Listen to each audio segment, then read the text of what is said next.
So I'm back from training with the squad out in Portugal, Vila Moura, and I just thought I'd go through what I thought was beneficial about it and what I thought was worthwhile about going out on camp, because I'm always a little bit like, is it actually worth the money to go out there? Is it actually worth my time to go out on camp in a completely different location away from home?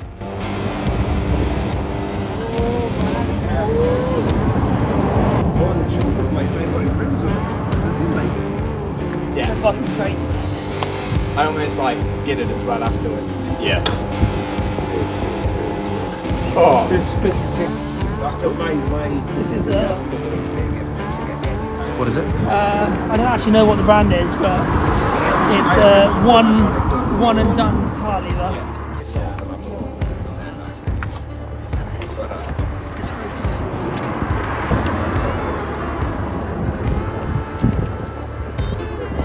Put that in the vlog. In the flat, actually, I forgot to bring it with. that's fine.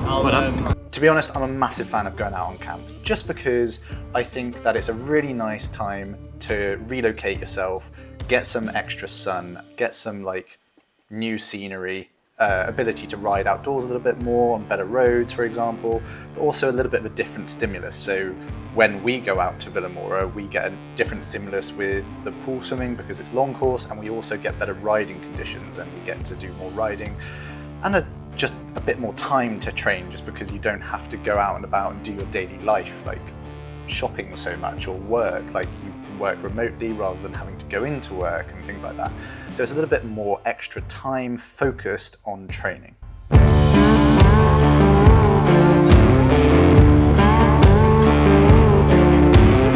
So what was good about this camp is obviously we took our coach out there, we took our whole squad out there, and it was really structured training. It was pretty much just a relocation camp, so it was basically what we do here in Cardiff, just relocated into Portugal, and we ran the same program there as we do here, but just a little bit extended, so a little bit extra riding, like I said, and long course swimming. Obviously it's great to have Luke there, our coach, because he can watch over us, make sure that we're doing the right things, managing our load, and also just supporting us.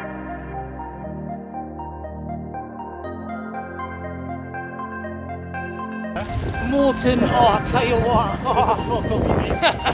Having the group out there is also great as well. Obviously, like I really struggled last year when I didn't go out because work wouldn't allow it, and the group wasn't here. Like training on my own was actually really tough. So I really came to appreciate being around the squad, having the squad there. I guess those are a few of the pros to it, but the cons, I guess, are the cost of it. It does cost a little bit more. It takes me away from work so that I can't actually work the days that I usually would, and therefore I lose a little bit of money because I'm on a 0-hour contract and I'm a contractor, so therefore I only get paid for the work that I do. It's a time commitment, so yes, it is time away from home, and I'm a little bit of a home bird, so I do really appreciate some time spent at home. So I don't get homesick per se, but I do miss being home. Like I really enjoy being surrounded with my own environment and doing my own little habits or habituals, rituals, whatever you want to call them, in and around the house. And yeah, I'm just comfortable being here, and it's completely different from being a student or trying to escape your daily life or routine. Like I like my routine here, and therefore I don't really overly see the need to go on camp in that respect. It's more from the squad relocation, going out with the squad, better weather sort of scenario, rather than an escape from my current living situation.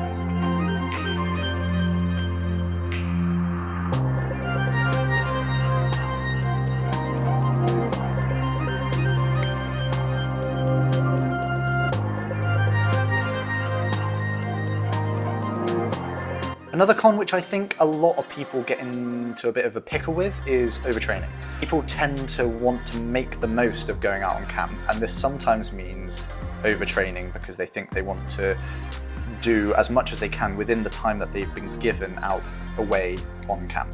And it's just being able to manage that load and just being sensible, not overtraining, not overloading, and not getting injured essentially. Which does bring me on to a good point, is if you are looking to go on a training camp and you already have a coach, that's absolutely fine. Or if you don't have a coach, that's fine. Like you can go on a training camp and meet a coach out there, or go to the training camp and do it under the watchful eye of your current coach. And I think that's really, really sensible. We do that with our clients. We send them on camps and they go and do their thing. Some come back and say, oh, that was absolute rubbish. Like, wish we hadn't listened to whatever they were doing and just did the program that you set, like just in a different location. Again, absolutely fine. But yeah, no, there's no issue of having a coach and going on a camp still with someone else. It's just, yeah, let your coach just oversee the training still and advise where appropriate. So, what was the crack with me on camp? What did I do? What were my hours? What was my focus, I guess? And in short, it became a bit of a duathlon camp. I spent the first couple of days like bedding in, doing a bit of running, cycling, swimming, and by literally day 2 or day 3, it quickly became apparent that I was not going to be running for the rest of camp. I pulled my calf. It was a thing that had been building up over the past couple of weeks, so it had been coming, and as per previous videos, I explained why. So my focus turned swiftly onto swimming and cycling, and I put in a fair few hours of both. Like I said, I actually didn't do too dissimilar training in the pool. Just did pretty much our program that we did here, but just in long course meters. So it was a 50-meter pool, really, really nice. And I spent all my time in the pool swimming long course, which obviously conditions the arms, like gets you stronger because you don't have as many turns. In terms of the cycling, I did cycle pretty much every day. There's no two ways about it. I cycled almost every day that I was out there to supplement the lack of running, because my legs were just fresher because I wasn't on the bike as often, and therefore I was able to cycle a little bit more, put in an extra session of cycling as well, because I tend to do roughly 3 to 5 sessions a week over the 3 disciplines. So if I'm then reducing the run sessions, I can then up the cycle sessions. A bit of a juggle, but you get what I mean.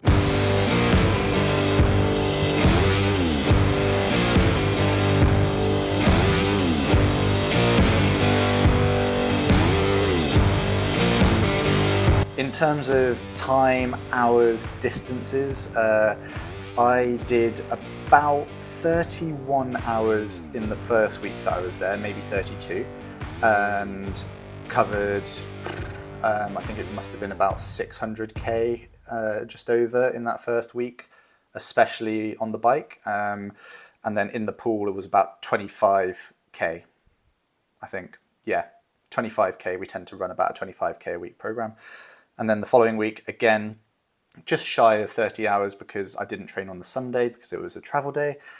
And I did about, again, 600k on the bike. So in total, it was about 60 hours over the 2 weeks that I was there. It was about 42 hours of cycling and the rest of it was swimming. So about 1,200 kilometers were ridden on the bike and 50 kilometers were swam. Yeah, that's about it.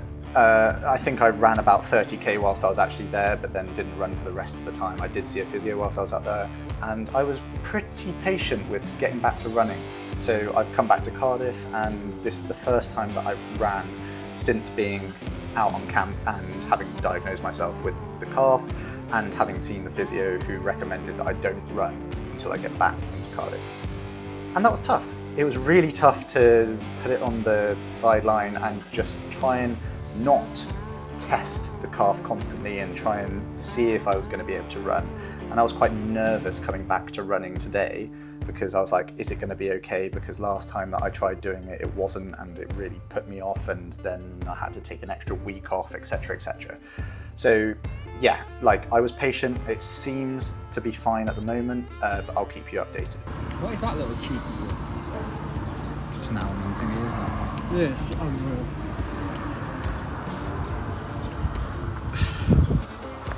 How was the ride, Fred? Good. Push too many watts? Way too many watts. How are the legs? So. Camp done? Done for me. Happy? Very happy. Got what you wanted out One of it? bonk. One bonk? Yeah. You did really well to get yourself out of the box, to be fair. Yeah. 8,000 feet climbing today. Yeah, today was ridiculous. Did 5 hours 10 maybe, 5:10, and about 2.7k of climbing. So it's ridiculous. Yeah, 2.8 of climbing. But yeah, it was good. Unreal road. 130k. So yeah, it's like being back in Wales, to be honest, but better weather. So just about. So yeah, in short, I definitely think that triathlon training camp is well worth the money, but you've got to understand what you're going out there for. Is it for the weather? Is it for a relocation? Is it for meeting new people? Is it to go with your squad? Make these decisions appropriately and make sure that you're making the right ones for you. Do it under the guidance of a good coach. Do visit our website and sign up if you want a good coach, or if you want to consider a good coach. Have a look at our blogs to find where else you might be able to find a coach. But yeah, no, do it under the guise of a good coach, and hopefully that will manage the load, manage that overtraining, and give you a good experience overall. So I'm 1 month away from my first race of the season now, and if you want to follow along that journey, do hit that subscribe button, hit like, and yeah, watch out for the next video. Thanks for watching, and I'll see you next time.